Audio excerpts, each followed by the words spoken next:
తాళాలు వేసిన ఇళ్లనే లక్ష్యంగా తెలుగు రాష్ట్రాల్లో దోపిడీకి పాల్పడుతున్న దున్నకృష్ణ అనే దొంగను శ్రీకాకుళం జిల్లా పోలీసులు పట్టుకున్నారు. 33 ఏళ్లుగా చోరీలు చేస్తున్న అతడిపై ఏకంగా 218 కేసులున్నట్లు ఎస్పీ మహేశ్వర్ రెడ్డి వెల్లడించారు. ఇప్పటికే అతను 60 కేసుల్లో జైలు శిక్ష అనుభవించాడని, అయినా తీరు మార్చుకోకుండా మళ్లీ అదే బాట పట్టాడని ఎస్పీ తెలిపారు. శ్రీకాకుళంలోని ఎస్బీఐ కాలనీలో సెప్టెంబర్ 10న ఓ ఇంట్లో చోరీ జరిగింది. కేసు విచారణలో భాగంగా మెలియాపుట్టి మండలం చాపరకు చెందిన కృష్ణను వప్పంగి వద్ద అదుపులోకి తీసుకుని విచారణ చేపట్టారు.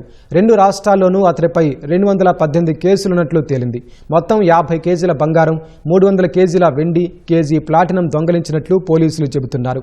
శ్రీకాకుళం జిల్లాలో నమోదైన 18 కేసులకు సంబంధించి 476 గ్రాముల బంగారం, 1443 గ్రాముల వెండి, సుమారు 7 లక్షల నగదు స్వాధీనం చేసుకున్నారు. కృష్ణకు జైల్లో పరిచయమైన సయ్యద్ రఫీ అనే మరో నిందితుడిని కూడా అరెస్టు చేశామని ఎస్పీ తెలిపారు. Srikakulam sub division Srikakulam rural police స్టేషన్లో కొన్ని ప్రాపర్టీ అఫెన్సెస్ కి సంబంధించి అక్యూజ్ని అరెస్ట్ చేయడం జరిగింది.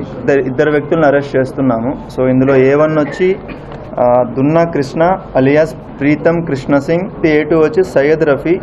ఈయన మనకి శ్రీకాకుళం టౌన్లోనే ఉంటారు. 18 కేసుల్లో వీళ్ళు టోటల్గా ప్రాపర్టీ అఫెన్సెస్ చేశారు రీసెంట్గా 24-25కి సంబంధించి.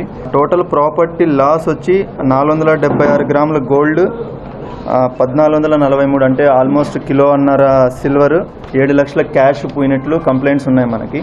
362 గ్రాముల గోల్డ్, 1391 గ్రామ్స్ సిల్వర్ అండ్ ఒక 6 లక్షల వరకు క్యాష్ పోయింది. సో దానికి సంబంధించి మనం 237 గ్రాముల గోల్డ్, 1390 గ్రామ్స్ సిల్వర్ అండ్ 1.5 లక్షల క్యాష్ అది రికవరీ అయింది. సో రిమైనింగ్ రికవరీ ఇంకా చేయవలసి ఉంది. ఈ ఇద్దరు రిసీవర్స్ ఎవరైతే ఉన్నారో వీళ్ళు వెస్ట్ బెంగాల్లో ఉంటారు. సో ఆ ఇద్దరు వ్యక్తులు కూడా మనం కేసులో పెట్టడం జరిగింది. ఆ టీమ్స్ని పంపించి అక్కడ వాళ్ళ దగ్గర నుంచి రికవరీ చేయడం జరుగుతుంది.